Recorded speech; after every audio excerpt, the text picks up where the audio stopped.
Assalamu alaikum. Geçe bizdin balvan jigitibиz Акжол Батыр. Олимпиаданын 2 жолку чемпионун, дүйнөнүн 3 жолку чемпионун жеңип чыкты. Бул жакшы жышан.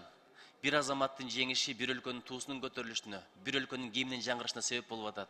Ошондой баатырларыбыз көп болсун. Бул кийинки жаштарга шык берет, дем берет.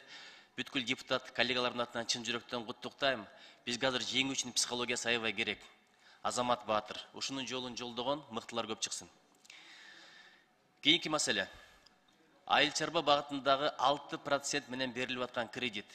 Урмат президенттин өкүлү, бул маселени чечпей эле маселени татаалдаштырып, чаташтырып атат. Кайсыл жака барбайлы, бир эле суроо. Аларды ким алып атат? Кезекке туруп атабыз, документтерди берип атабыз. Алган жокпуз, алыш мүмкүн да эмес. А дегенде документ алып келе деди эле топтогу чыктык, албай калды деген сөздөрдү айтып атат дейт. Чындап эле 3 миллиард акча бөлүнгөн.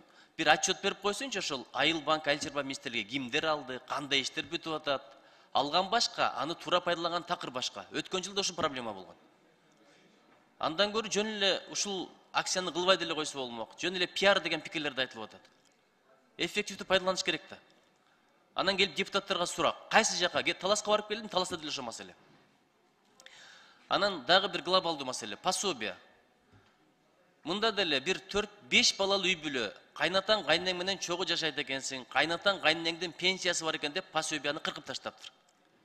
Эми алардын пенсиясы өзү үчүн, тигинин балдарын ким багат? Бир эрежелерин тактап түшүндүрүп койсунчу, тиешелүү структура келип бул жака. Кимге берет, кимге берилбейт, кандай негизде ажыратып, кандай негизде жокко чыгарат.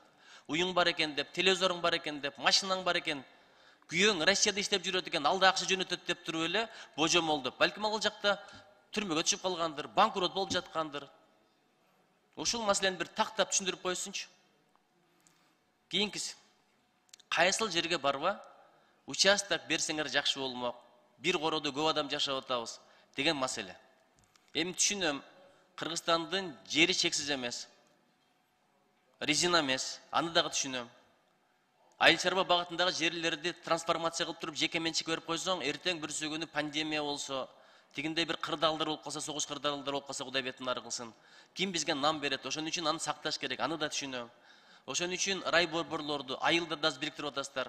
Канализацияга көп көңүл бөлүш керек, анан көп кабаттуу үйлөрдү куруш керек го. Же болсо мына Кытайдагыдай, чет өлкөдөгүдөй сайларды өздөштүрүш керек, баягы тоонун, таштын беттерин өздөштүрүш керек болуп калды. Аравиядагыдай.